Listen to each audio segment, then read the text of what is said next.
Welcome to Bundanagar 786. Let us learn the beauty of Islam, gain true peace in this life and the hereafter. আসসালামু আলাইকুম ওয়া রাহমাতুল্লাহি ওয়া বারাকাতুহু। সমস্ত তারিফ ও প্রশংসা সেই মহান আল্লাহ পাকের জন্য। আল্লাহর প্রতি শুকরিয়া আদায় করি আলহামদুলিল্লাহ। তারপরে পরে বিশ্ব নবীকে সৃষ্টি না করলে বিশ্ব জগতে কিছুই হতো না। সেই নবীর প্রতি লক্ষ কোটি দুরুদ এবং সালাম শান্তির দ্বারা বর্ষিত হোক, অর্পিত হোক, আল্লাহুম্মা আমিন। আজকে 12 রবিউল আউয়াল, আল্লাহ রসুল সাল্লাল্লাহু আলাইহি ওয়াসাল্লামের আগমনের দিন। আল্লাহ রসুল সাল্লাল্লাহু আলাইহি ওয়াসাল্লাম 570 খ্রিস্টাব্দে 12 রবিউল আউয়াল সোমবারের সুবে সাদিকের সময় আল্লাহ রসুল আমার আগমন করেছেন। সেই 12 রবিউল আউয়াল আমাদের কাছে আজকে হাজির। তো এখানে আল্লাহ রসুল সাল্লাল্লাহু আলাইহি ওয়াসাল্লামকে যে যেমনভাবে ভালোবাসবেন, আল্লাহ রসুল তাকে সেইভাবে ভালোবাসা দেবেন।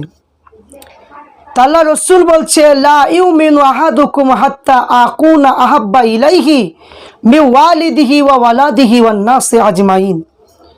আল্লাহ রসুল বললেন, যতক্ষণ পর্যন্ত নিজের জমি জায়গা চাইতে, মা বাপের চাইতে, নিজের জানের চাইতে আল্লাহ নবীকে যতক্ষণ না ভালোবাসতে পারবে ওই ব্যক্তি কখনো মুমিন হতে পারবে না। তো আল্লাহ রসুল সাল্লাল্লাহু আলাইহি ওয়াসাল্লামকে আমরা নিজের জানের চাইতে আল্লাহ রসুলকে আমরা ভালোবাসি। তো যখনই 12 রবিউল আউয়াল আসে, আহলে সুন্নাত ওয়াল জামাতের মানুষ প্রত্যেকেই আল্লাহ রসুলের আগমন দিবসটা পালন করে। তো আজ সে আগমন দিবস উপলক্ষে আমরা সকাল থেকে কোরআন খতম, কালেমা খতম করলাম এবং সন্ধ্যার সময় আল্লাহ রসুলের জন্ম নিয়ে আলোচনা করা হবে। এই যে মিলাদ যেটা বলা হয়, মিলাদ মানে হচ্ছে জন্ম বা আগমনের সময়, আর মিলাদুন নবী হচ্ছে ঈদে মিলাদুন নবী, যে আল্লাহ রসুল আগমন করেছে। আল্লাহ শুকরিয়া আদায়ের জন্য, নবী আগমনের সম্মান জন্য যে আল্লাহ রসুলের আলোচনা করা হয় তাকে ঈদে মিলাদুন নবী বলা হয়। তো আমরা দেখি যে কিছু কিছু জায়গায় যখন আমাদের গ্রামগঞ্জে যখন মিলাদ হয়, আমাদের চলতি ভাষায় আমরা একটা কথাই বলি যে মিলাদ দেবো বাড়িতে, কিন্তু ওটা আসলে কিন্তু মিলাদ নয়, ওটার নাম হলো ইসলে সওয়াব। আর মিলাদ হচ্ছে আল্লাহ রসুলের আগমন বা জন্মের সময়কে বলা হয় মিলাদ। তাই সারা পৃথিবীতে আহলে সুন্নাত ওয়াল জামাতের মানুষ আজ ঈদে মিলাদুন নবী পালন করছেন। আল্লাহ রসুলের জন্য যত ইউনিভার্সিটি থেকে শুরু করে, স্কুল থেকে শুরু করে, কলেজ থেকে শুরু করে আপনার যত অফিস আদালত যত রয়েছে প্রত্যেকটা জিনিস আজকে বন্ধ রয়েছে, কারণ আল্লাহ নবীর জন্য। আল্লাহ নবীর সম্মান দেওয়ার জন্য সমস্ত কিছু যদি বন্ধ হতে পারে, তাহলে এ আহলে হাদিস এবং ওয়াহাবি যারা দেওবন্দি যে সমস্ত আলেম ওলামা, এদের লজ্জা লাগা দরকার যে আল্লাহ নবীর সম্মানের জন্য স্কুল সব কিছু যদি ছুটি হতে পারে, তাহলে সেই নবীর আগমনে আজ দেওবন্দি আলেম এবং ওয়াহাবি আলেম মৌলানা এরা সবাই সেই ঈদে মিলাদুন নবীকে বেদাত বলে ফতোয়া দিচ্ছে। লজ্জা লাগা দরকার, যে লজ্জা লাগা দরকার দেখে যে হাদিস কোরআন জানা সত্ত্বেও এরা মানে কি মানতে চায় না, আর হাদিস কোরআন জানা সত্ত্বেও এরা নিজের ছেলের কেক কাটে, জন্মদিন পালন করে।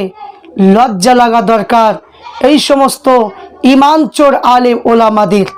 তাই প্রত্যেককে বলবো, যতদিন আল্লাহ পাক বাঁচিয়ে রাখবে, আল্লাহ রসুলের মহব্বত, আল্লাহ রসুলের ভালোবাসা আমাদের অন্তরে নিজের জানের চাইতে বেশি থাকার প্রয়োজন এবং থাকতে হবে।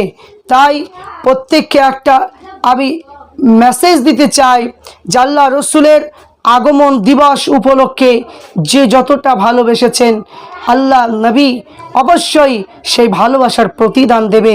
কেউ জাসিনের জুল্লুস বাহির করছেন, র্যালি বাহির করেছেন, কেউ কোরআন শরীফ কালিমা খতম করেছেন।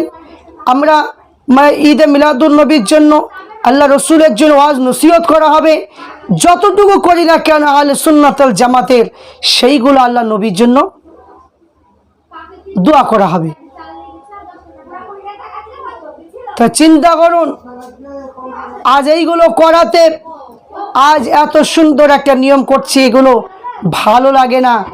24 ঘন্টা মাদ্রাসার জন্য আদায় করে বেড়াচ্ছে, মিথ্যা কথা বলে বেড়াচ্ছে। যে এতিম ছেলে আছে মাদ্রাসায়, সারা দিন এতিম ছেলে বলে মিথ্যা বলে আদায় করে বেড়াচ্ছে। এই সমস্ত আলেম ওলামা এরা হচ্ছে ঈদে মিলাদুন নবীর বিরোধী। তাই প্রত্যেককে বলবো, এই সমস্ত ইমান চোরদের কাছ থেকে আমাদের প্রত্যেককে দূরে থাকতে হবে। আল্লাহ পাক আমাদের প্রত্যেককে সঠিকভাবে চলার তৌফিক দান করুক। আল্লাহুম্মা আমিন।